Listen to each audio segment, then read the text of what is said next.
Protect her! Protect her. Please don't screw up, Jen. Alright. Hi, everybody, and welcome back to more Friendsim. Continuing through this crazy marathon until I finally catch up with both Friendsim and Pester Quest. So let's take a look at our friends list so far. Remember, haven't unlocked these yet, but we've gotten pretty far. We've gotten pretty far. It looks like this next one, Marvis, is Violet Blood. One of our last Violet Bloods that we got going for us, and we got our last Rust Blood. So this will be interesting. I got a feeling with the term graveyard ship, I think I know where we're heading. Anyway, so this is volume 16. Okay. Of Cult and Captivation. I bet this is where we get the clown song, the, like, one Toby Fox clown, one clown mother trucker. Okay. You crash landed on Alternia 16 long episodes ago, and sometimes you feel like you've been here forever. You've had many adventures and met many Alternians, some/all/none of whom have become your friends. But now, for some reason, you have a hunch that you're near the end of your Alternian travels. For one thing, you seem to be coming to the edge of the population region you've been walking through all the time you've been here. For another, the intense craving that has animated you throughout your journey feels like it might be waning. It's not quite gone, but like a dinner... No, wait, a dinner or a diner? Diner. But like a diner who stuffed himself to bursting but is still seeking that last sweet morsel that will make his meal complete, you're still on the prowl for the very sweetest morsel of friendship. Yep, okay, as of course, jeez, this Violet Blood, why is he so weird? But yeah, jeez, this guy's got a bigger chest than I do. Gosh darn it, what the hell? Anyway, and he's got tattooed eyes makeup. Anyway, as tempting it would be to go straight into Marvis Sholoto. We are gonna go with Fozzer Velias. Ah, we're here. This looks very familiar to the Dark Carnival thing that we had with our, like, Carico. Anyway. Interesting choice of music. This ain't too loud, is it? No, it should be fine. I'm not touching the sound any more than I have to after the last couple episodes where it's, like, quieter than it should be. Anyway. The night has turned foggy, and you can't see far in any direction, but you seem to be surrounded on every side by bare ground, hammocked and pitted almost like a weird abstract sculpture and covered with greenish moss. Based on the experiences you've had with Alternian flora, you imagine the moss is probably poisonous, acidic, explosive, or something of that nature. Oh, we got a sign. Looks like a sign that I would draw. Nice. Suddenly, a shadow looms up out of the darkness, making you jump, but it's only a leaning signpost. As you move closer, you see that the sign says, "Welcome to Happy Absence Pit Park." Before you can figure out what that might be, you hear a voice muttering to yourself in the fog and the sound like dirt being shoveled. Okay, let's see. He's kind of a chippy, but he's definitely, like, older in, like, appearance, even though he's probably, like, 12. But still. It's mainly the bags that are doing that. So let's see. I'm gonna turn down the volume on my end. You should be fine. Okay. Shovel, shovel, toil and trouble. Low bloods of the world, unite. You move cautiously towards the voice until the figure of a troll emerges from the fog. He seems to be digging in the hard, bare ground. And he sounds kind of like Sean Connery. There's a tide in the affairs of trolls, which, taken at the flood, leads on to the workers' paradise. You clear your throat, and the troll turns swiftly. Who's there? Who's there, I say? You announce soothingly that you're just a poor wayfaring stranger. not a ghost or any nonsense like that. You confirm that you are not. I think he has that voice mainly because he has buck teeth. How about that? Good, because I don't believe in him. I'm a dialectical materialist. Dude. Materialism's just gonna lead you down, man. Anyway, well, if you're not a ghost, who are you? You explain that you're a humble alien who recently, well, not so recently, landed, well, crashed on Alternia, and who's been looking ever since for... Here you blushingly trail off into a mumble. The troll snorts and comes close to study you. His breath is not of the freshest. An alien? Well, you are the color of cheese. But it could be makeup. You could be a high blood in disguise.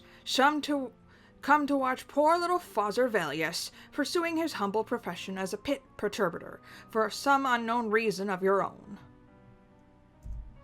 Fozzer rubs at his exposed skin of your arm to see if the makeup will come off. It doesn't, but he's still suspicious.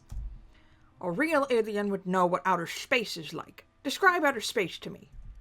You describe attack ships that fire off the Soldier of Orion, watching sea beams glitter in the dark near Tannhauser Gate. You express the belief that those moments will be lost in time, like the tears in rain. Wow.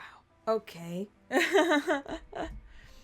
These authentic depictions seem to satisfy Fozzer. He nods his head and seems to think. He doesn't appear to be a fast thinker. Finally, he seems to have an idea.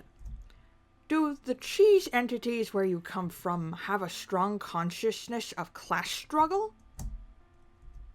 You have no idea what he's talking about, but you were always good at guessing the right answer on multiple choice tests.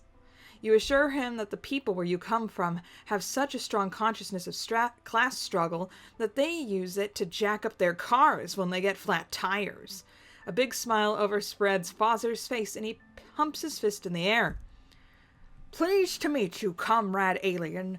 All power to the workers. I imagine that finding me performing the honest labor of the working class makes you feel right at home. You assure him that it does.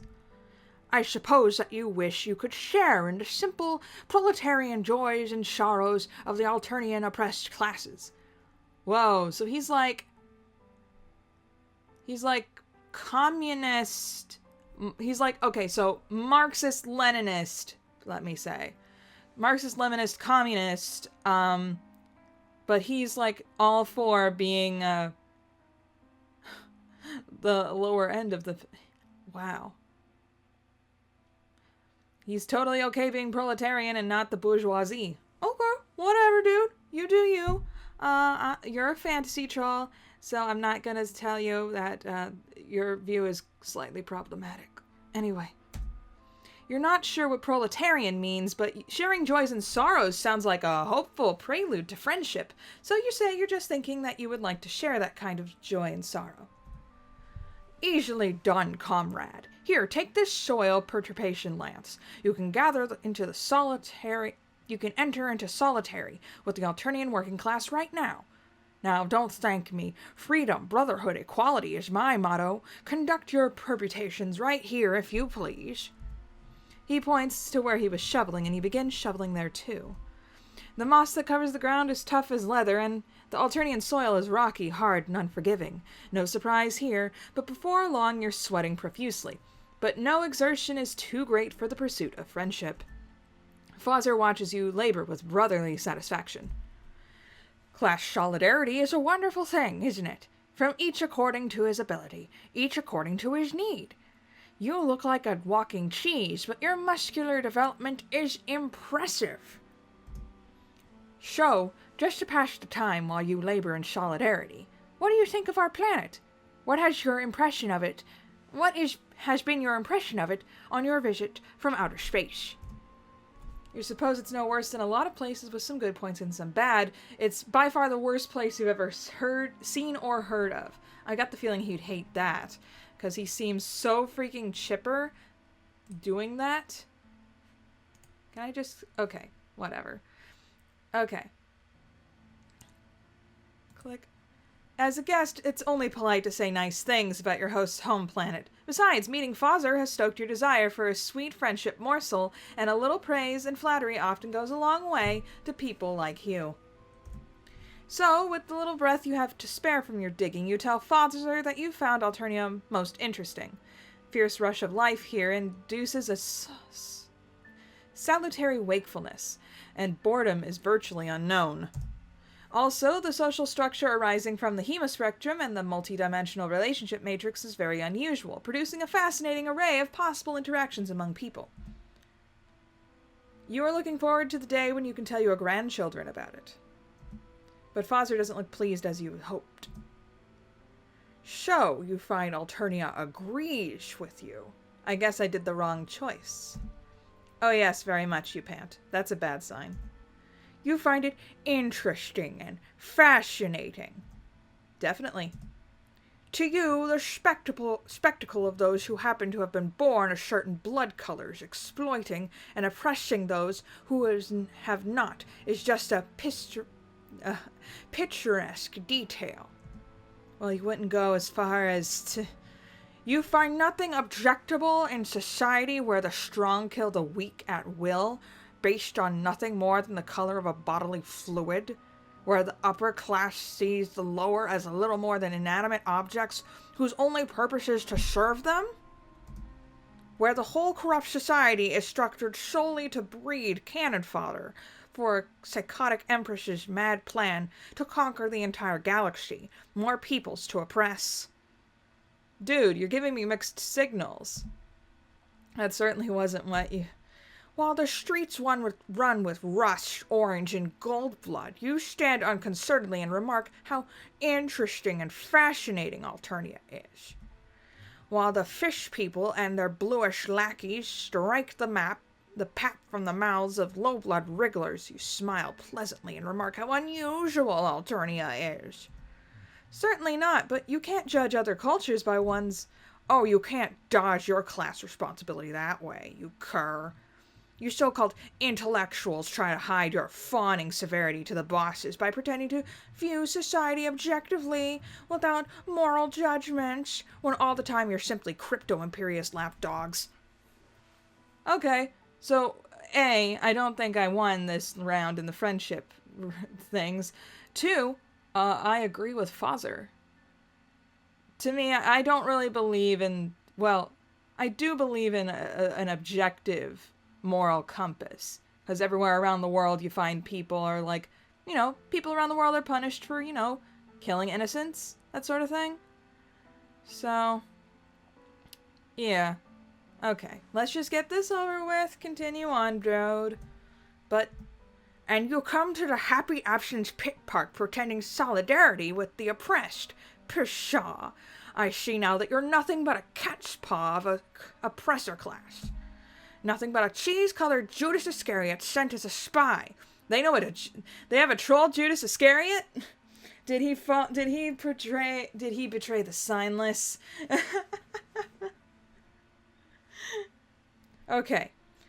Traitor, bootlicker, sycophant, murderer, monopolist, profiteer, slave trader, cannibal, parasite, technorat, gangster, ectoplasm. Ectoplasm? What? Hopefully none of those words that I just said are going to get me in trouble with the YouTubes, No. You try to object, but Fozzer seizes the shovel from you and turns away. Turncoat, narc, double-crosser, weasel, hijacker, vulture, Visigoth, breathalyzer. Breathalyzer. You watch his back recede into the fog, your heart striking with wreck of your hopes and dreams for friendship. Oh, the cloud is actually moving slightly. I didn't even notice that. Sorry. Dun dun dun. Okay. Let's try that again.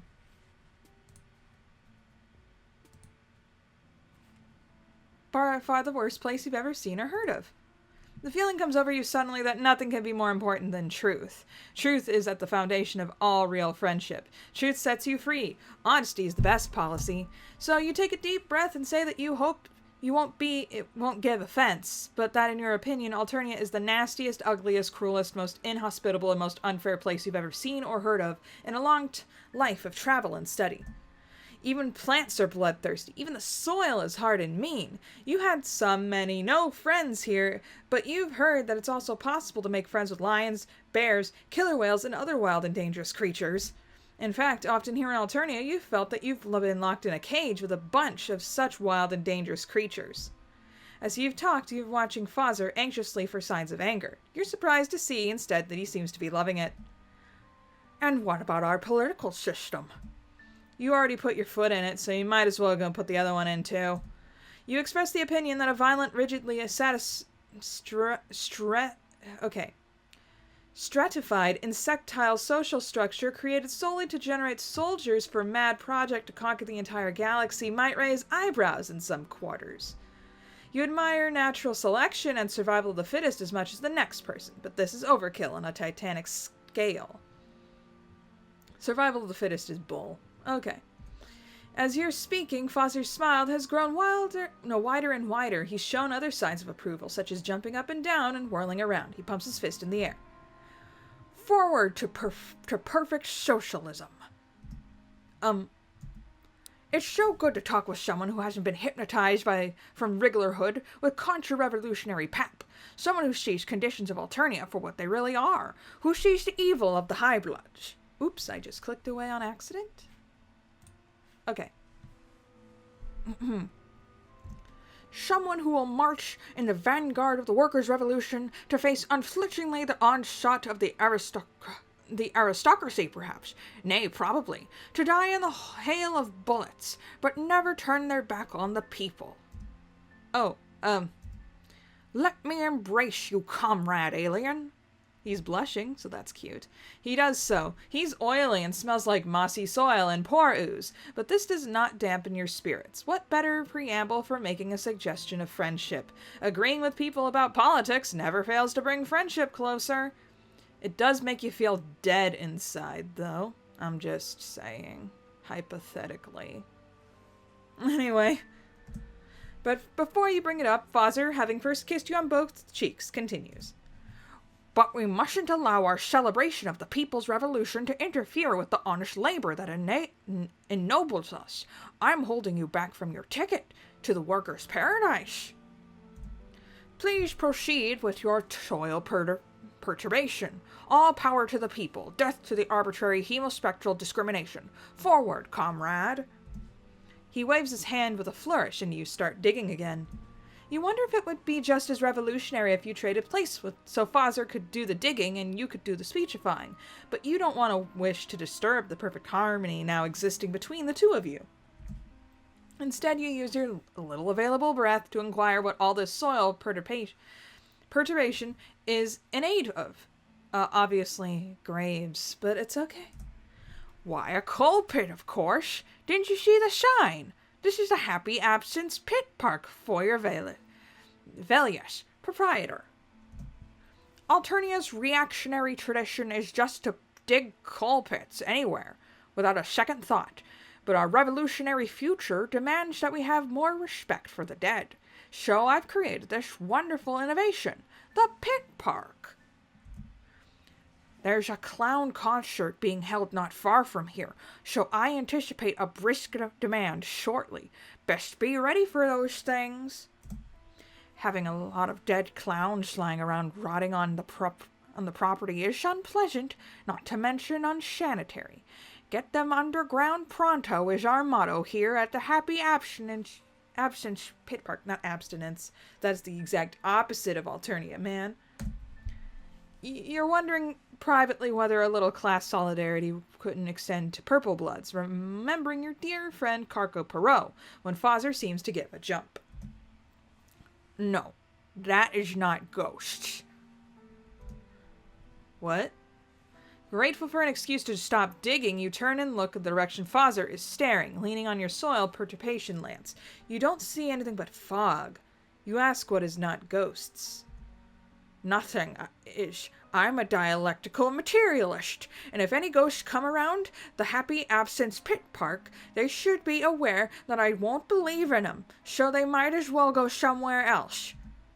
You confess that you don't see anything but foggy darkness and humped and pitted ground, where you now guess are piles of cold Arternian exoskeletons are buried in coal pits. You don't see any ghosts because there's no such thing, but the past few nights I saw beams of light shining up out of the ground.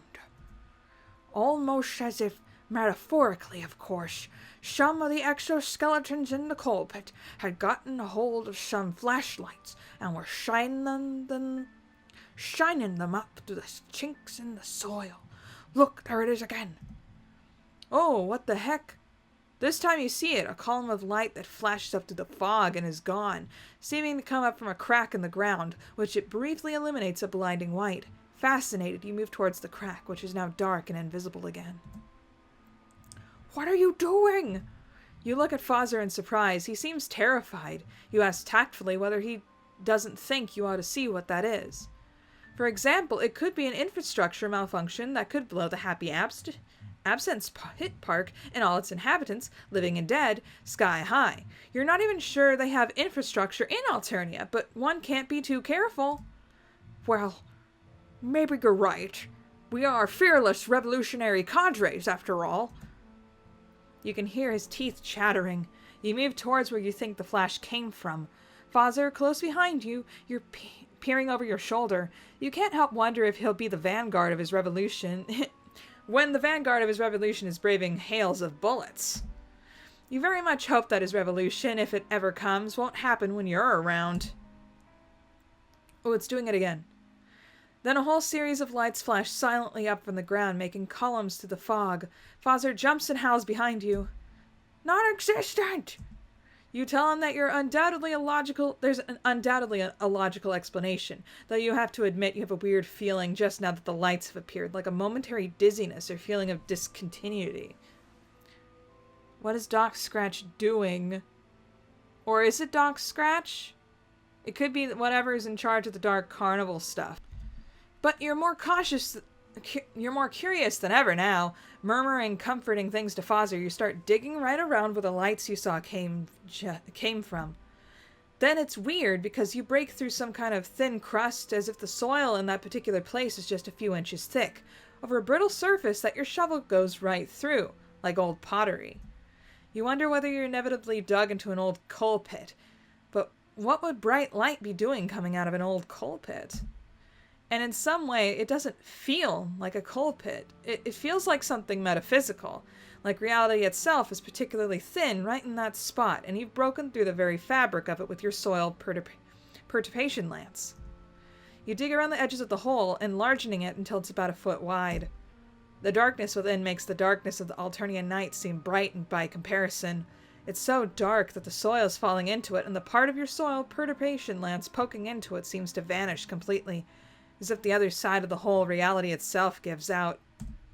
You and Fozzer stare curiously down into this hole. Suddenly a blinding but strangely blank light bursts up out of the hole into your faces, and at the same time there's a deafening sound, which seems to vibrate the very framework of reality, like a gigantic needle scratching a gigantic record. Glitch. Oh gosh. Oh. You're standing in the foggy nights holding a soil perturbation lance that has been handed to you by Fozzer Velias. He points to where he's been digging, and you begin digging in the same place. The moss that covers the ground is tough as leather, and the Alternian soil is rocky, hard, and unforgiving. No surprise there, but before long you're sweating profusely. And you feel strange, like you were just standing somewhere else, doing something else, seeing something else. The after images of blinding light and a deafening sound seem to linger in your eyes and ears, but around you is nothing but dark fog and bare ground, humped and pitted. You must have had a dizzy spell. You shake it off and begin perturbing the soil. No exertion is too great for the pursuit of friendship, after all. Fozzer watches you with satisfaction. Honest work is a wonderful thing. All hail the old regime, eh? You look like a walking cheese, but your muscular development is impressive. What do you think of our planet? What has been your impression of it on your visit? What are we supposed to do? What are we supposed to do? What are we supposed to do? Dude, what? Let's try doing this one again.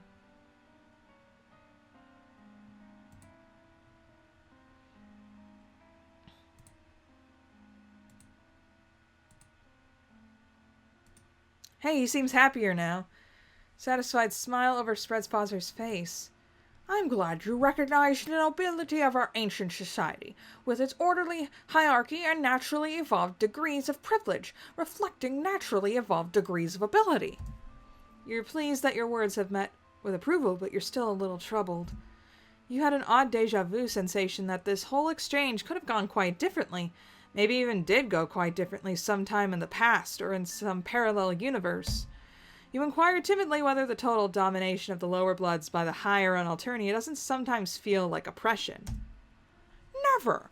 I myself am only a rushed blood, so I lack the privileges of the higher bloods. But the most important thing for a society is that everyone should be in their appointed place and do the things they're suited for. That's okay then. If all the passengers in a rowboat keep their seats and row in the same direction, the boat will quickly reach its destination. But if all the passengers jump up and start running around and grabbing the other oars, and the boat will capsize and all will be lost. You remark diplomatically that Alternia isn't a rowboat rowing towards a destination. You're wrong. A planet is very much like a rowboat advancing through the black water of space.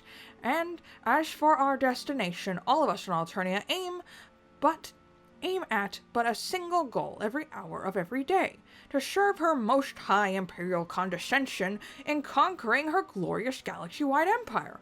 Long live the Empress! Well, you suppose the sense of being part of something larger than you makes up for a lot. It does.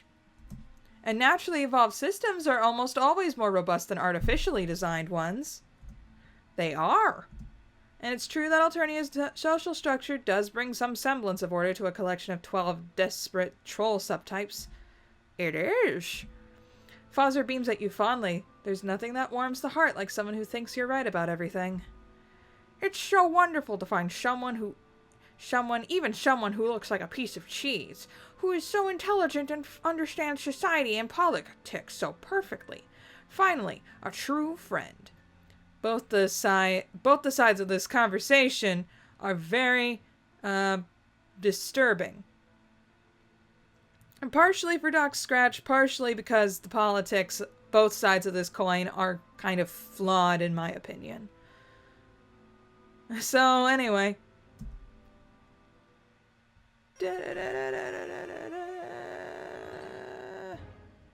Wonder how the other way would have gone. In fact, let's go over and do that. Load. Okay. Truth. Hospitable. Terrible. Killer whales. He seems upset. You no doubt you could have anticipated that blunt honesty like this would give offense, but indeed it seems to have done so. As you finish your remarks, Fozzer is frowning darkly. So you come to Alternia as an uninvited guest, only to criticize and judge our civilization, huh? No. You know enough about our society, our billions of years of evolution, and our painstaking rise from mud-dwelling insectile ancestors, the political and societal theories of our statesmen, philosophers, and scientists to make those judgments, do you? Well, no doubt you've done studies establishing what would have happened if the hemospectrum groups are placed in different relations to one another. If, for example, rust bloods were the highest group and fuchsia bloods the lowest. Well, no, but I suppose your planet is so similar to Alternia that you have a firm basis on what to apply your preconceptions to us. Not at all, but... And surely you aliens are similar enough biologically and physiologically to trolls to know how we feel about our own society. I thought not. I guessed from the very first that you were nothing but a delante faux socialist pseudo-intellectual spouting your ivory tower theories without the idea of what you were talking about. Well, smarty pants, alien, I suggest you take your cheese-like person and your theories home to your own planet. It won't be long before her most imperial condescension conquers your arm of the galaxy, so that we Alternians can return to favor by standing in judgment over your society and politics. In the meantime, I bid you good sidrium. Okay. He just flipped me off. Okay, I had to see how that ended. Yep, we got 2 routes with Marvis. So let's see how this goes. Scrolling. Talking to this weird clown in charge of the dark carnival. Look at him. Can he say yeah? Anyway. You find yourself ambling down the road without any particular destination in mind. It seems you don't have to do much active searching to land yourself in varying combinations of adventure or disaster. Where will the vicissitudes of fate next lead you? Who knows? You walk for a while like that. You've just lost all hope of running into a wacky contrivance when your palm husk lights up with the delightful and/or foreboding sound of friendship. Someone is calling you. You're less excited to see the person who happens to be calling you as Zebra. It's not that you dislike Zebra. Actually, I really do dislike him. Precisely. It's just that you might struggle to rank him above literally any other troll you've met, including the yellow guy who loves genocide. But you're not one to leave a friend hanging. You dutifully answer the call. Ah, my good friend, you've picked up. Awfully quickly, I might add. Yeah, you just love friendship. You ask Zebra why he's calling. Do I need a reason to call? It is the thrill of dialectical riposte not to cause enough to make social contact with one of my dearest adversaries / friend who may be more depending on whatever you feel comfortable with and interested in at any given point in time. You have no idea how to respond to that. Nah, I'm just screwing with you. I stand to incur material gain from your association. I need you to stay right where you are. Well, what are you gonna do? Hang up? You stand right where you are and stay on the line. You ask what Zebra's up to, but he won't say. Tells you he needs to concentrate. Eventually, you notice a strange shape resolving in the distance down the road, drawing nearer, slowly but steadily. After a while longer of waiting for the figure in the distance grows close enough to tell you that it's Zebra. Oh, that's you say. It looks like he's riding on some kind of incredibly cursed hover Segway. Cursed Segway. Yeah, I'm coming, sweetie. Or you would say it takes about 15 minutes or so for him to make the entire way on his hover scoot. Why are you here? Why are you here? Why are you here? Why? You're shaking. And this isn't your theme. This is Clown Trucker, isn't it? Anyway. There you are. Impressed by my new ride? Oh yeah, you say you're very impressed. I knew you would be. I brought it out because tonight is a very special night. Or it will be if you're so kind as to make me the happiest troll on Alternia. Is he like proposing to you? What? Never mind, you ask him what he's vague blogging about. What indeed? Real question is, what are you doing this evening? Well, it's not like you ever had any plans to do anything besides stupidly bumble into ludicrous boondoggle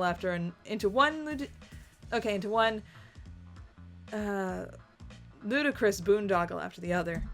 Seems like whatever he's alluding to inviting you to probably fits the bill for being included in your long itinerary of unspecified idiot stuff that you were just bound to get embroiled in anyway. Fantastic. Well, it just so happens that I managed to get my hands on 2 tickets for Clown Fest. What?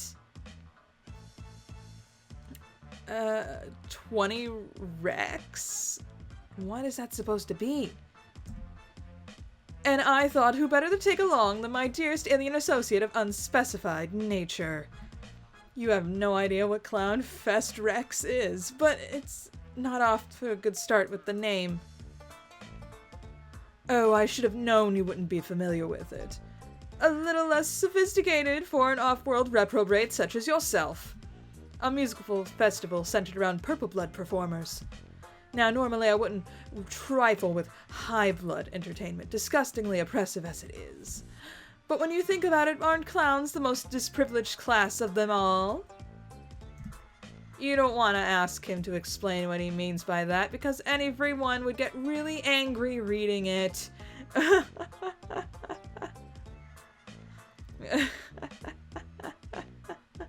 Talk about meta right there. Agree to toss your meaty moral body into a clown pit to get moshed to death or whatever, or find something else to do that sounds less awful. Well, it sounds like we want to go jump in the clown mosh pit, so let's go. I knew you'd be there for me. Alright, let's go. Zebra invites you to hop on the back of his scooter so you can head out to Clownfest. You say you're not so sure that this is the most effective avenue of locomotion. Zebra tells you that it's all the rage and not to be a little jerk about it. So, let me tell you a little about my plans for tonight. It feels like the scooter's going even slower than it was when he arrived, and now that it's struggling under the weight of 2 people. You see, my favorite rhyme juggler on the planet is going to be there tonight. His name is Marvis Sholoto. You might have heard of him. He's pretty famous. You say that you never heard of him because you're an alien. Oh, right. Well, he's only the best in all of Alternia. He came up a few sweeps back when he won first place on Slam or Get Cold. Oh, please tell me you at least know about Slam or Get Cold. You do not know about Slam or Get Cold. Well, we learned it from Hive Swap, but we don't know Hive Swap right now. I don't even know if Hive Swap came before, during, or after this, okay? Well, it's a bi-sweeply reality program where aspiring slam poets compete to prove who has what it takes. It's really cutthroat stuff. I mean, I think there's at least 5 decapitations a season. The competition is about skill. No matter the blood color of who's competing, the troll who wins is the troll who has the nastiest flow and dopest bars. Everyone has an equal shot. I mean, sure, Highblood has won every season to date, but it's basic biology that clowns are better at rhyming than everyone else. Even if Highbloods were low bloods, that would still be true. That's equality. Yeah, makes sense. You think this is really progressive stuff he's saying. Where could he have possibly gotten so educated and smart? Oh, you flatter me. Anyway, as you know, I'm deeply connected in the music industry. But because of my oppressive hemospectrum systems, I'm afraid I can only afford downward mobility. I'm only truly afforded downward mobility. The clown sphere is a really insular, close-knit community. But with the right hustle, I'm going to break that glass ceiling. Marvis is the perfect troll to bring me into the fold. You say this guy sounds pretty brutal. Are you sure you want to actually meet this clown? What, Marvis? Huh. I mean, sure, he does what he needs to survive in a rigidly ossified power system that could never truly be dismantled by actions of a single individual. But that doesn't mean that he supports it. Contrary to what you might think, Marvis is a spectacularly subversive figure in the industry. If you listen to his music, really listen, you'll hear some borderline revolutionary stuff. I think he'd tear it all down if he could. I might have mentioned it, but being a clown is kind of woke. That's why I always wanted to probe into that think pan of his, really get to the bottom of his radical praxis, and help spread his message of social reform to the masses. And you're going to help me do it. After 4 hours of scooting and one excruciatingly detailed unbroken account of the events of the past 3 sessions of Slammer Get Called, you arrived at Clownfest, X-Rex. Double X-Rex. Oh, it's the hot dog juggler. This is where the hot dog juggler pops in. I thought he would show up in Act 1. But no, hot dog juggler shows up in Act 2. Look at this weirdo. Look at him. Look at his weird little sweater vest. Anyway. Look at all the eyes. What the heck is going on? I like that the horns are just red squiggles in the distance. Okay. Clownfest feels more like a circus than your idea of a music festival. In the distance is a wide open field dotted with disorganized masses of people, all gathered before a nightmarish stage you presume to be the site of the evening's main event. The entrance of the festival grounds opens up into something of a parking lot, filled with whimsical tents and people selling various snacks and refreshments. You see a clown juggling what looks like at least 7 hot dogs. Absolutely ghoulish. You're glad Diamond isn't here to see this. Zebra brings you to the gates, flashes your tickets, and gets you a wristbanded and admitted to the festival grounds. Seems like there's still some time before the performance is slated to start. There are some spectators already gathered in the field, but those of the more privileged bloodcasts are lined up around the tents in the lot to buy food and merchandise. While you walk around the festival grounds, you ask Zebra what exactly he has planned. What could you possibly do to get him good with the clowns? Zebra takes it as an invitation to whisper conspiratorially into your ear. His breath is hot and heavy against your hearing canal. Here's my plan, my sweet little rust drop. We get in, wait for the show to start, and then Marvis comes on stage, really gets into his act. You're gonna jump the barricade and rush the stage. Or at least you're going to try.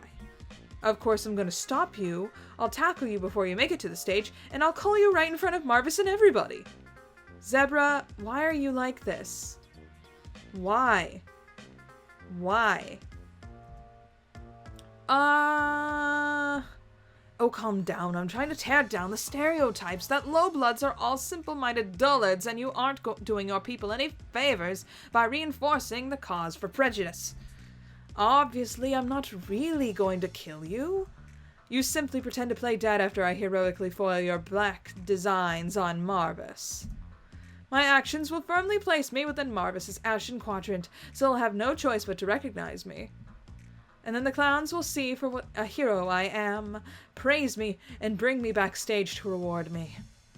It's really a flawless plan, my dear. If you just do what you're told, nothing will go wrong. Before you can proffer any critique of this caper, the jovial clamor of chatting and revelry surrounding you is pierced by a rising chorus of blood-curdling shrieks.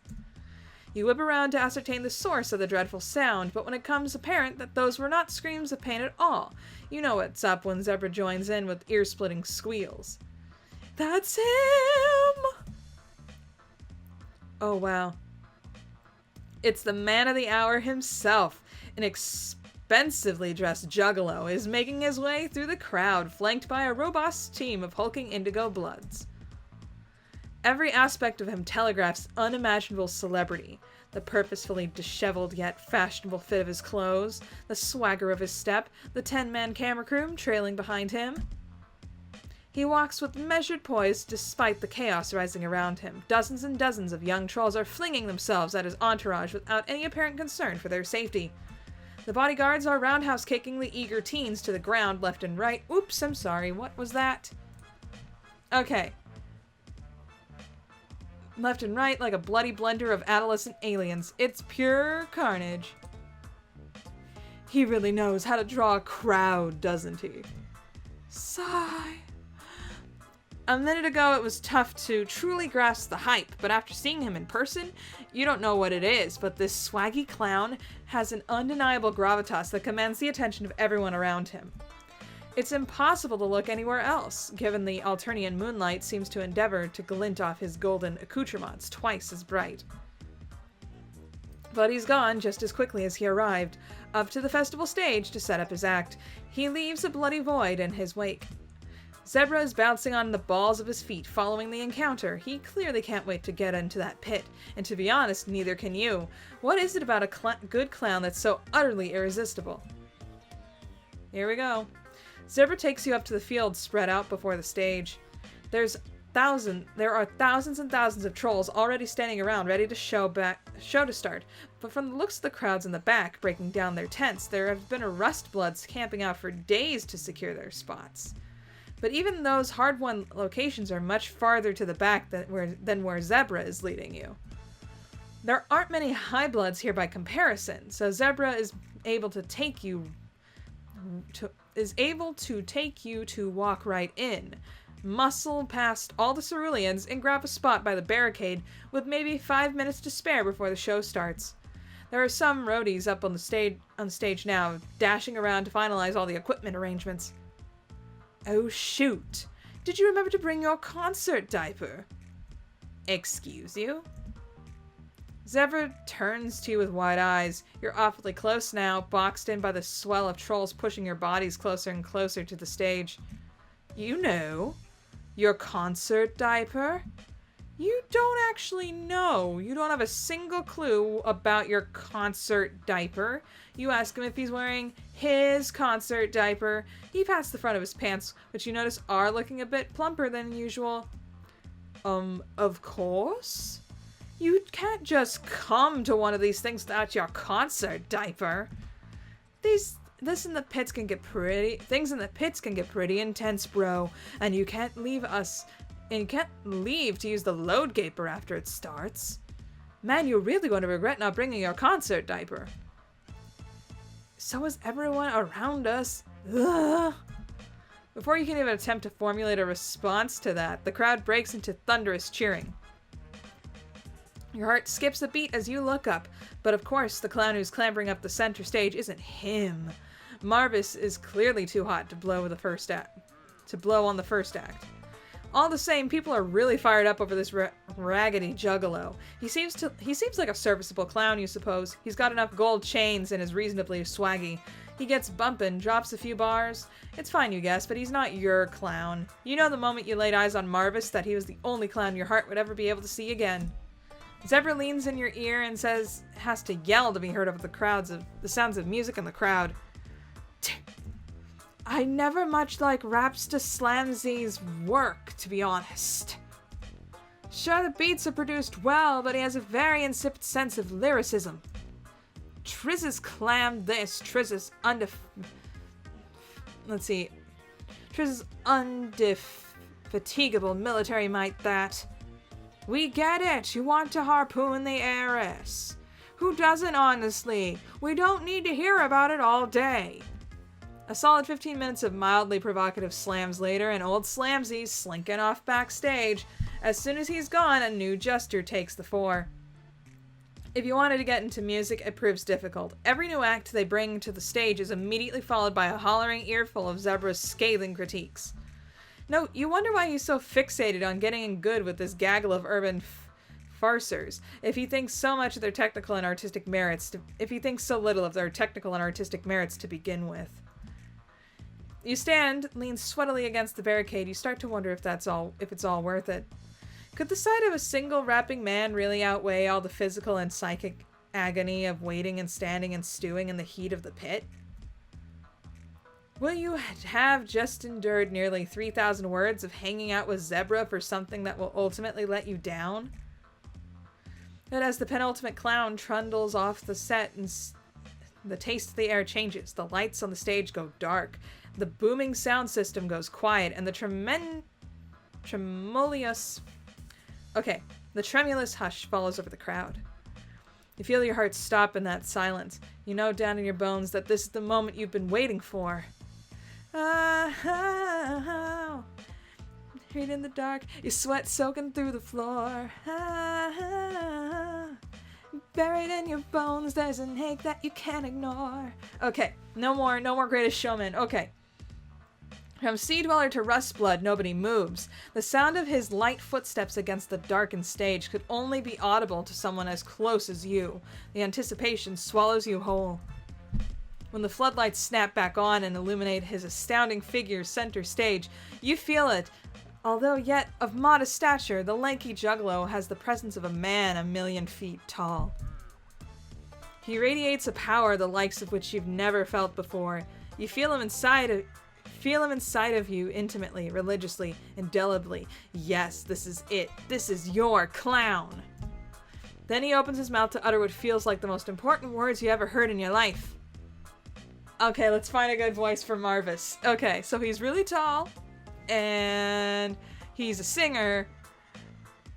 I'm still getting the Southern vibe because it seems like every single clown is like a Southern Baptist. So, which explains a lot. Except I think that at least clowns will dance. I'm sorry, Baptists. You know it to be true. Anyway. So let's see. Okay. Hey. All around you, hell breaks loose. Everyone is screaming around you. You grip tight to the barricade as you stare up at him, glowing messianic arms outstretched to drink in the zealous fervor of the crowd, all incited by a single powerful word. Hey. Oh, he'll never forget it. What up, guys? Lol. You juggies ready to cook? You can't help it. You start screaming. You're so ready. Lol, these buddies be baking beans. Shiz. Any y'all forget your concert diapers cause it rank out there. You feel racked by shame. How could you forget your concert diaper? He'll never be so foolish again. But it's aight. I'ma freshen things up. You hear me? Zebra takes a hold of your hand and squeezes it tight. You appreciate the gesture. Oh, he's so beautiful. You understand. You feel deeply, utterly devastated to know how far out of your grasp he is. Why would a man like that ever even look at you? There's no way someone so tremendous, so magnificent, so extravagant would waste his time offering his friendship to someone as insignificant as you. But as desolating as the feeling may be, you aren't ready to put him out of your life just yet. Maybe there's other ways you can get close to him. Listen to his music, follow him wherever he goes, dedicate your life to him. You want to know everything about him that you can. Maybe in this way you can honor him, befriend him in your own heart, if not his. Is a love one-sided any less beautiful? When the music starts to blast through the speakers, you ascend. The pain of your legs and your back disappears. You feel nothing but streaming euphoria. You thank the forces of serendipity for guiding you to the glorious epiphany of this beautiful singularity. The show's nothing to scoff at either. You, a highly discerning individual, known to frequently make posts online regarding the quality of rap and whether or not those who purport to possess such ability do in fact have the requisite bars. Here, are fully blown away by the act I can read, I swear. This is some really good stuff. He just really is going in hard and hot with those raps. Not the intensity of a sole barometric of the quality of... Let's see. Not that intensity is the sole barometric of the quality of hip-hop. I cannot read. The fire that Marvis is dropping is a broad contemporary performance that would equally satisfy any aficionado of any relevant subgenre. Not a single thing about him is even slightly racist. You are really getting into the zone when Zebra starts to scream in your ear again. You were already going deaf from the concert as it was. I think it's about time to get this show on the road, don't you? Go along with Zebra's cowardly and nefarious plan to scam your beloved clown, or no effing way. I don't know how I could be wrong either way. Let's go with the plan and die anyway. Enraptured you may be with Marvis's magnificence. A promise is a promise. Ouch. You can't let Zebra down. To the stage. You wait for the right moment and start to vault over the barricade as quickly as you can manage. You clear the barrier, drop down to the gutter between the stage and the crowd. You're not sure where to go from here. You glance back towards Zebra for guidance, and the crowd has noticed what you're doing. All right. The onlookers are swarming with rage at your insolence. Zebra makes his move. He starts to follow you up over the barricade, but things don't go as planned. Oop. Instead of heroically stopping you from making it to Marvis, Zebra is put upon by all sides of grasping claws. They don't recognize what Zebra is trying to do. They think he's just another conspirator trying to join in your attempt at Marvis's life. Oh gosh, they killed him. You watch in stunned horror as the two trolls closest to Zebra take hold of each of his arms, dig in their claws, and rip them right off. And they don't stop there. You barely have time to process what's happening until another pair of trolls descend, helping to tear ruthlessly into Zebra's body. His screams don't even register over the booming of the sound system. Jeez. And he's gone. Fountains of indigo blood spray hot into the humid air, and the barricade and the ground all around you are drenched in your friend's gore. You're frozen where you stand in the arid gutter between heaven and hell. This isn't how it was supposed to go, is it? You feel the inevitable press of entropy closing in. The trolls in the audience see you, and they've already had a taste for blood. Your legs are stiff as the rods of the carnage-caked trolls who have made short work of your friend, beginning to vault over the barricade themselves. It seems pointless to run. You're stricken by a consuming sense of deja vu. You've made a mistake, and the universe is going to clean up your mess. The trolls drop down into the gutter with you in advance. You close your eyes and accept your fate. Then you feel yourself being wrenched up onto the stage. Yo, what's up? You can't believe your eyes. Marvis in all his majesty has hoisted you up to the safety of the grand stage. He's beaming at you with the most beautiful smile you've ever seen in your whole life. This development has certainly given the bloodthirsty crowd pause. Marvis turns to them with an erring grin and shakes his head. Y'all out there trying to kill my buddy? Sometimes I swear my fans are bigger clowns than I am. Lol. His adoring regent seems to find that very funny. You're starting to realize you really should have brought your concert diaper after all.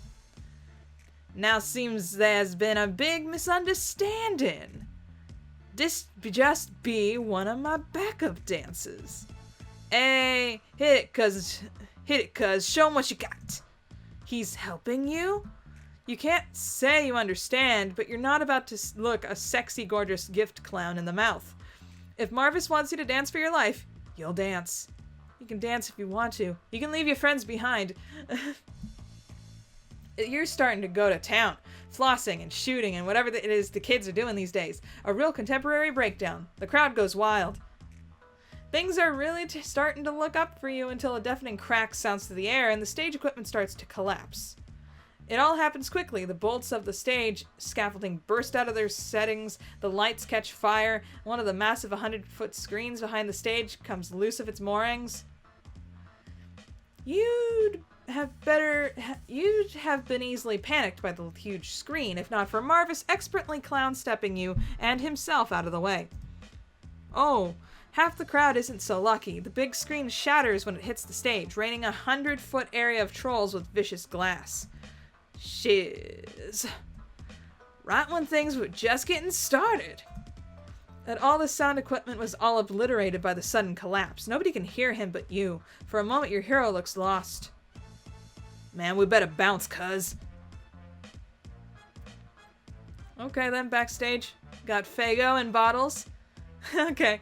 Marvis grabs you by your sweaty hand and runs. He takes you to safety into the performer's green room, which seems to be intact after collapse of the stage, though the power's out. It's not so much a green room, it's got red and yellow stripes of color as well. Maybe not just green. I'm joking. I know what a green room is. The room is filled with the clowns who performed earlier. They all look very confused and harried.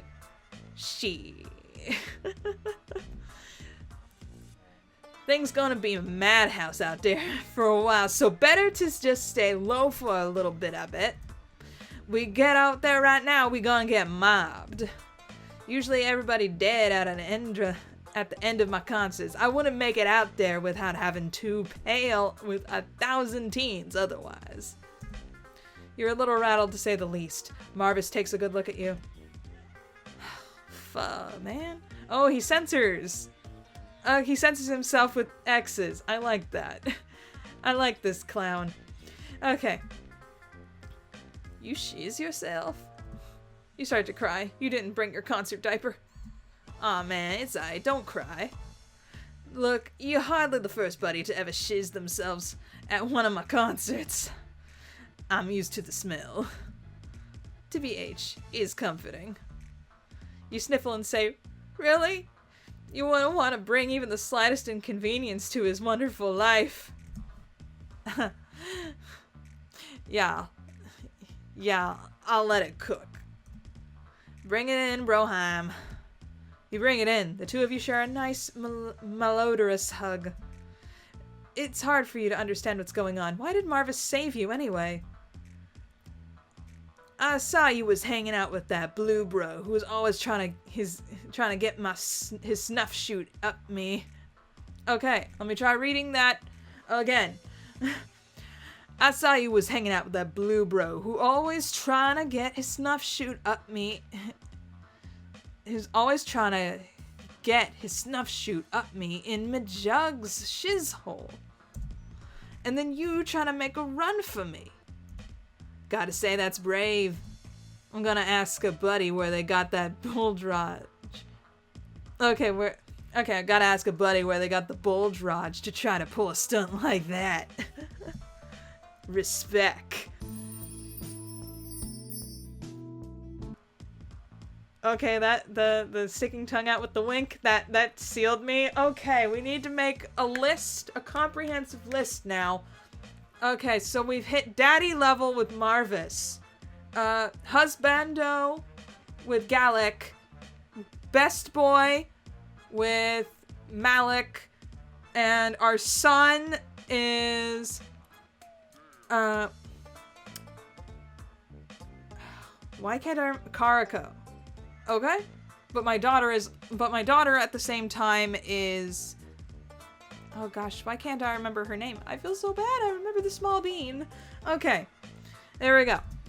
Oh well, it wasn't really much of a stunt. You were just going along with your friend's ludicrous plan to try to scam him into a friendship under false pretenses. But it was a really bad plan and your friend was killed on the spot immediately, and now you're pretty sure you're cosmologically fated to die, due to making a non-canonical decision. Ooh, whoa. What? Pardon me. What you mean non-canon? All of this be non-canon, fam. What can it even mean to be non-canonical? When in the Okay. What can it even mean to be non-canonical? When in the context of inherently non-extra-canonical framework. Skeet skeet. I didn't say that with nearly enough conviction. Skeet skeet brap. Anyway, you're not sure, but you definitely have the sense that some of the decisions within the simulation carry greater values of truth and relevance than others, and that the linear progression of events is rigorously enforced by an obligate narrative flow that privileges those actions which most smoothly facilitate the designs of the story's architect. You sure you can hear that? Sure you can hear that noise that way. But I say, you the architect of your own fate. Inspiring a sermon as Marvis may be spittin', his wise pontifications are interrupted when a clown in the back of the green room knocks over the water cooler. This gets the other clown who was talking to him really angry, and they start duking it out. It starts a chain reaction that pulls all the other high bloods into a whirling blade picture of clown carnage.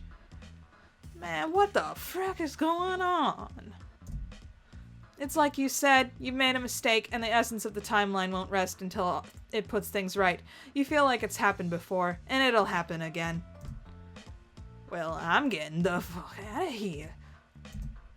Come on, Troll Nostradamus, let's skeet scoot. Troll Nostradamus! Get it. Even as the inescapability of your demise consumes you, you can't bring yourself to deny him. You follow him out the green room, fleeing before the clown fight can pull you in and grind you to bits. Out here, you're the one who has to help Marvis. It's the open air and its unending procession of teens' quick-time events. Some of them are carrying buckets. You just need to keep punching them out until you finally make it to his rich guy clown limo. Hey, it looks like a similar limo. Oh, wow. And it looks like the 90s bus, fabric seats in here. The driver's nowhere to be seen, so Marvis gets behind the wheel, and you hightail it out of there. But you stick your head out the window and look back. There's a nasty storm brewing in the distance. I know somewhere we'll be safe. You make sure to secure your seatbelt. After dodging at least 3 fallen trees, a wayward deer lusus, and a lightning strike that blasts the hood of the vehicle right off, Marvis brings you to Clown Church. Can't say that this place was high on your list of venues you wanted to visit, but this is the last... This thing has a budget. Whatever bullshiz power that's coming after you will have to reach here. And this be hallowed ground, biznatch. Oh, jeez. Marvis leaves the limo at the lawn of the church and you both hurry out, just in time, because it explodes not 2 seconds after you're out of the door. By instinct, Marvis shields you from the fiery blast with his body. No, Marvis, you beautiful soul! You're destroyed by guilt. How could someone so tremendous bring themselves to such harm for someone so meaningless as you? Back in church again. You drag Marvis's burn-scorched body into Clown Church, and you collapse as soon as you're past the threshold. You start weeping. Shiz, fam, I ain't dead, just a little toasty. You ain't gotta cry about it. Oh, I got it.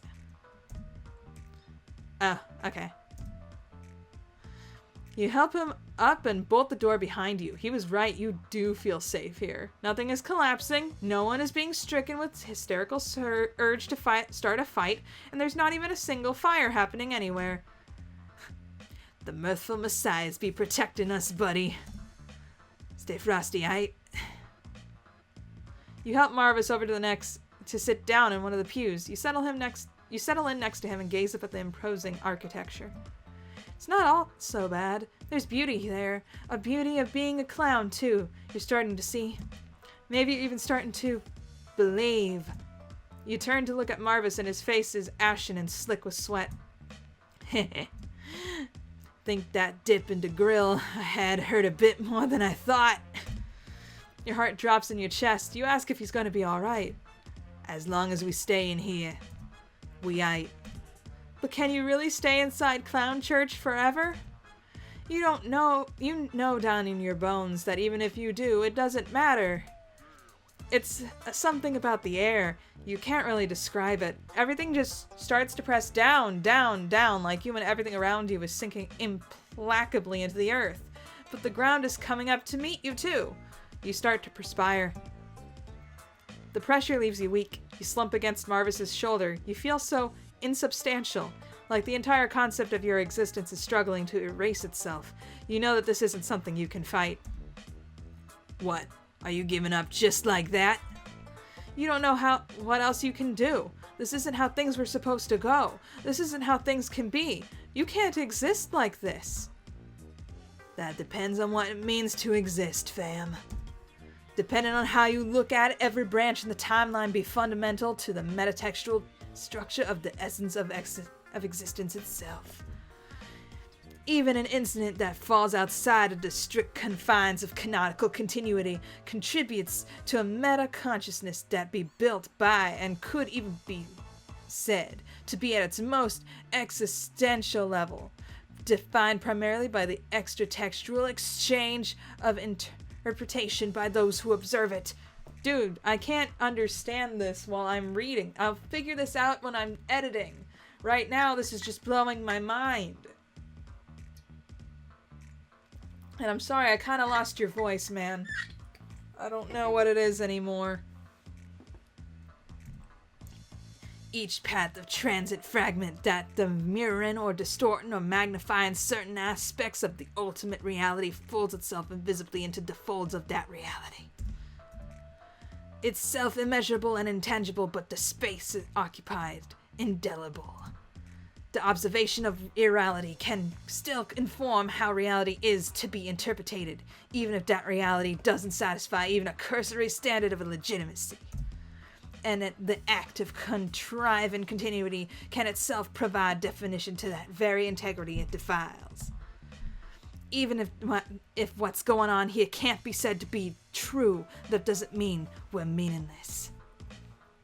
Dude, get out of the freaking epilogues, please.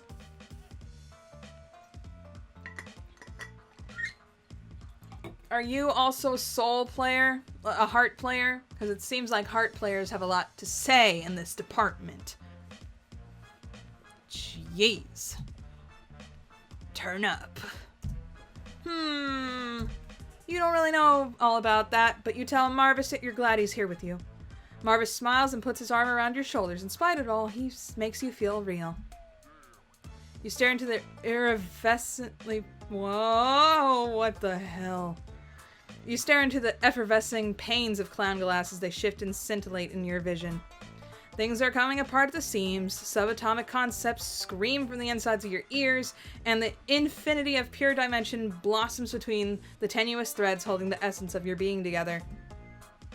The terminality of paradox space reaches into you from the inside out and takes a hold of reality and its inescapable grasp. Continuity inverts and cascades into cataclysmic fractal. What happens will happen, and we can't, must not. What can't must not, and no measure of hubris from man or god or clown can stymie the cosmic imposition of truth. You close your eyes just for a moment, but when you open them again, there's nothing to see at all. Was that a bad ending?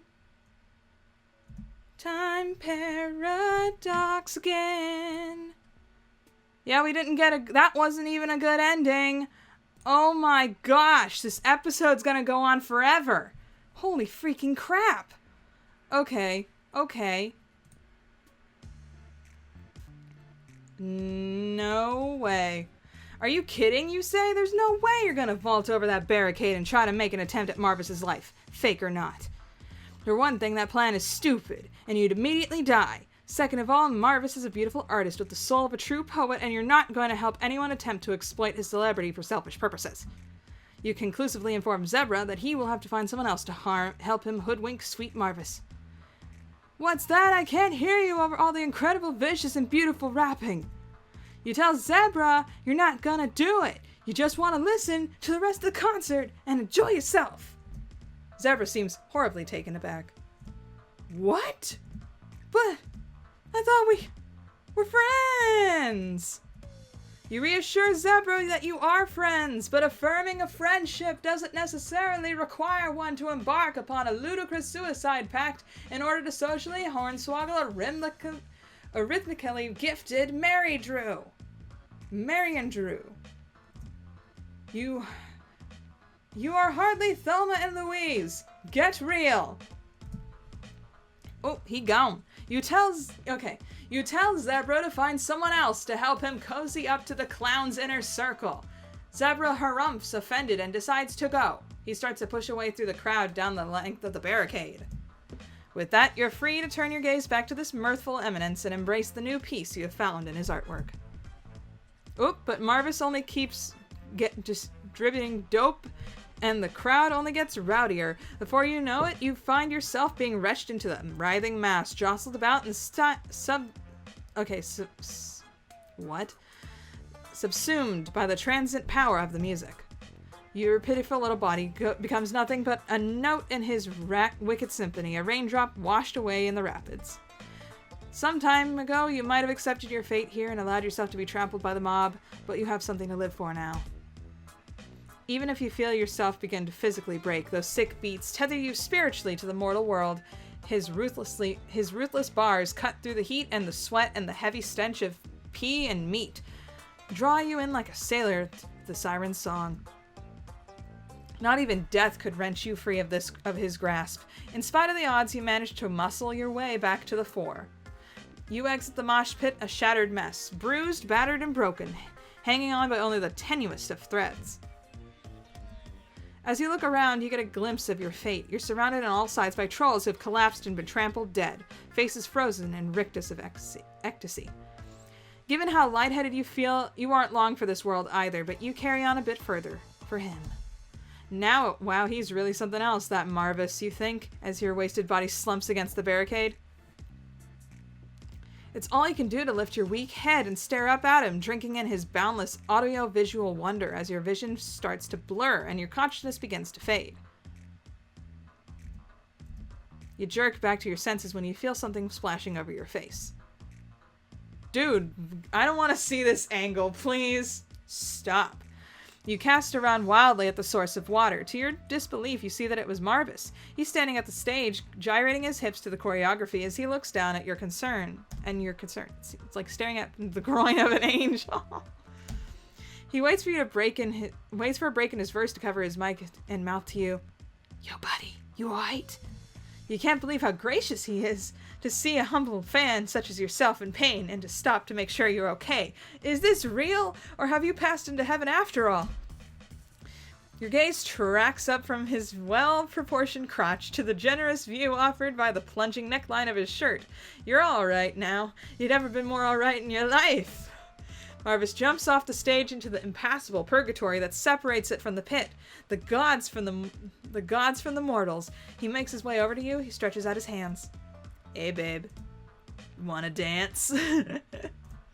Your broken bones are no obstacle. Instinct propels you over the barricade and into his arms. He catches you like you've both been waiting your entire lives for this moment. You've never felt more warm or safe.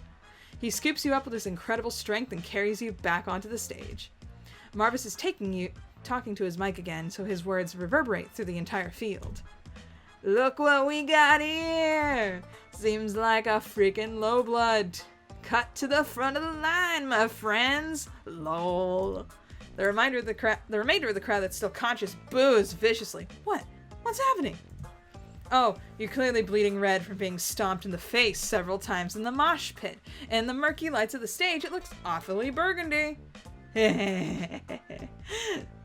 Someone's been naughty. Stop it with the tongues. Okay. Yes, you have been so naughty, you say to the mic. No remorse. For dang shame. The crowd jeers. Well, we clearly got a criminal in our dang hands. What do you think we should do with him? Any opinions? The response is disjointed, but still functionally unanimous. Amidst the clamor, the word keeps ringing out clearly. Kill, kill, kill, kill. Wow, y'all want me to kill him?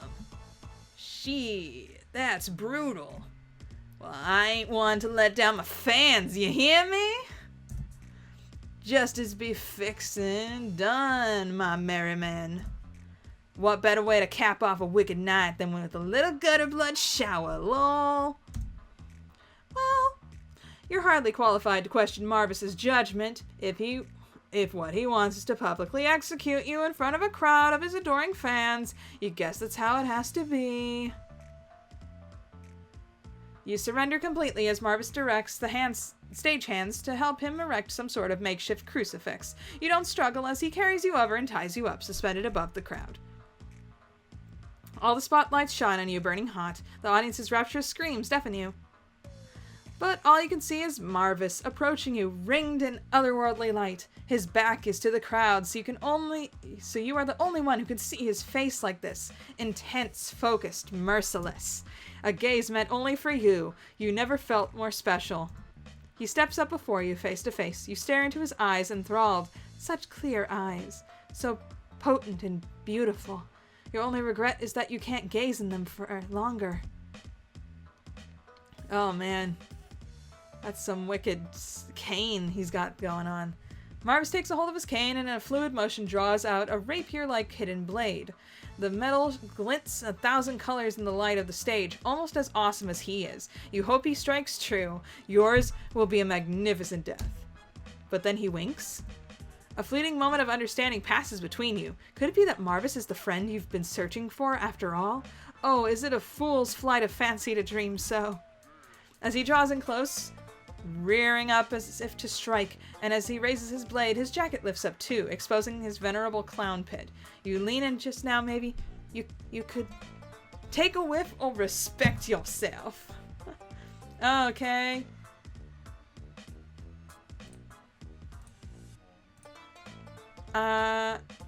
Let's try taking a whiff. We're weird. You can't help yourself, you lean right into the clown's swampy armpit and breathe in deep. The scent is like nothing you've ever smelled before. It's like the thick flavor of ambrosia glazed over an ogre's musk.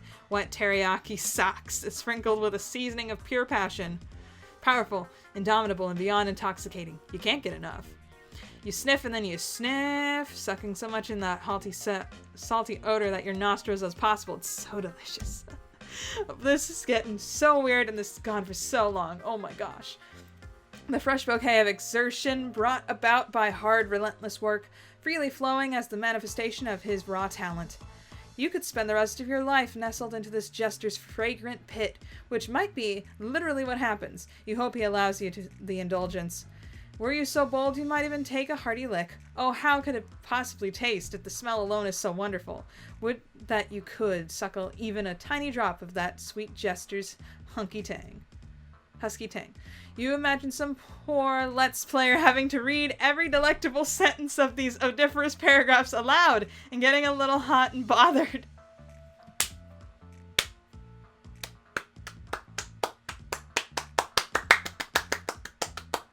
Yes, that is the meta I am here for from this fandom. Bring it. But you aren't quite that brave. Marvis brings down the blade. It sinks deep into the wood beside your neck. This was no accident. A gesture so powerful surely would not miss. He's sparing your life. Is this Undertale all of a sudden? Well, I mean, we are listening to Toby Fox. No doubt that this is the clown song that I've been thinking about the entire time. You're so humbled that your bladder evacuates on the spot. Your urine is so hot on your legs as Marvis gazes on your face. You really wish you brought to your concert diaper. Marvis gives you a look and then glances pointedly to his cane sword. You take the hint and make an exaggerated reaction like you'd just been stabbed for real. You grab at your neck, sputtering, flailing. The high bloods right in front can tell you haven't really been stabbed, and they're a little disappointed, but it's not as clear as the trolls further back. Somewhere around the mass of teal bloods, the illusion really hits home. They start going bonkers back there. The wave travels to the burgundies and then ricochets back home to the high bloods. You crack one eye open as you play dead. This time it's nothing like the controlled moshing during the performance. This is pure anarchy, a whirlwind of death and brutality. Trolls are at each other's throats, literally, ripping each other apart with fang and claw. All the blood spraying into the air makes the humidity really skyrocket. At some point, when the racket becomes less than melodic, the clowns all come out for a final encore to drown out the sounds of screaming. They start wrapping up a real storm. After about 45 seconds, a full 2/3 of the crowd are completely dead on the ground. The performance finally ends once every single troll in the crowd has either collapsed, either from death or exhaustion. Only once the audience has worn itself out do the clowns call it quits. They all start filing backstage, but for Marvis, who stops to take you down from the cross. Your beloved clown cradles you in his arms like the Pietà.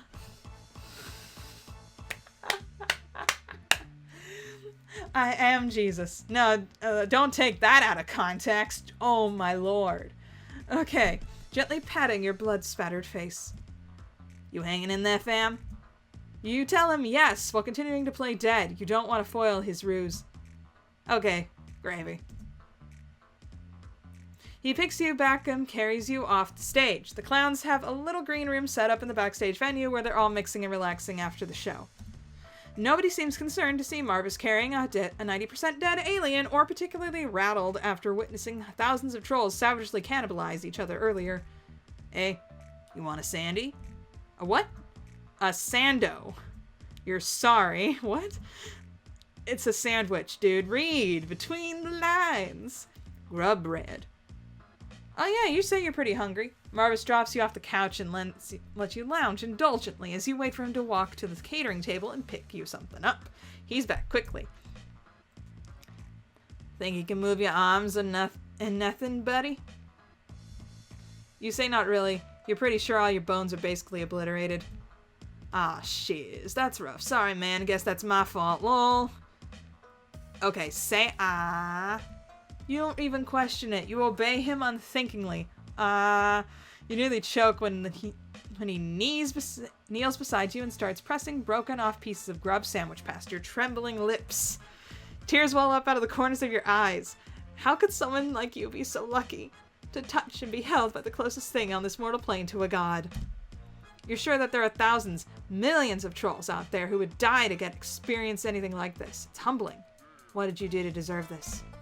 You're so weak from the concert that even moving your jaw is hard, but your star-struck and sobbing doesn't help either. Whenever a sloppy bit of grub paste filling dribbles down your chin, Marvis is right there to catch it and shove it back into your eager maw.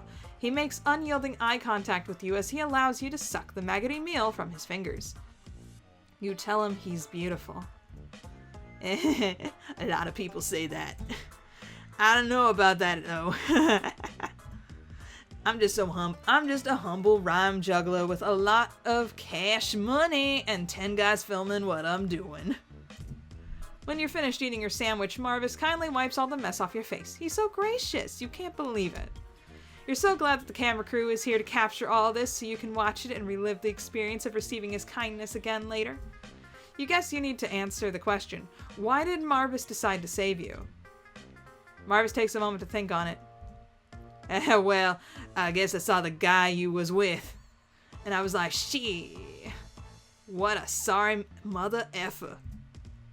You know that, buddy, it'd be bad news, fam. Lol.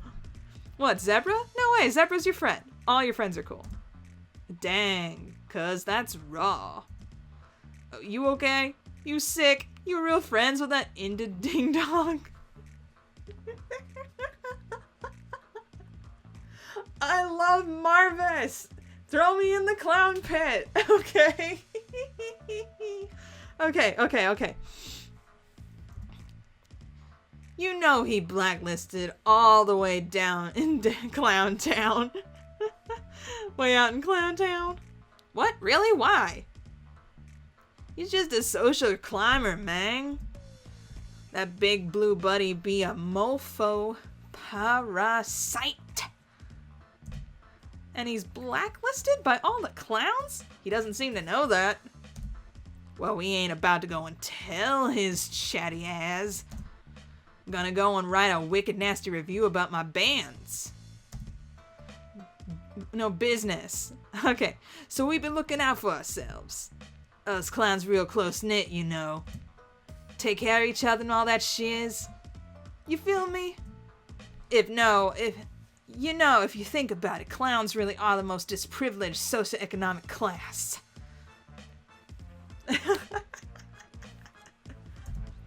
You have thought about that, and it's making more and more sense recently. You love to engage in nuanced discourse with him about clown privilege and the lack thereof. Yeah, cuz... Though we normally occupy a position of structural power in the institutional hierarchy of the hemo spectrum, we'd be subjugated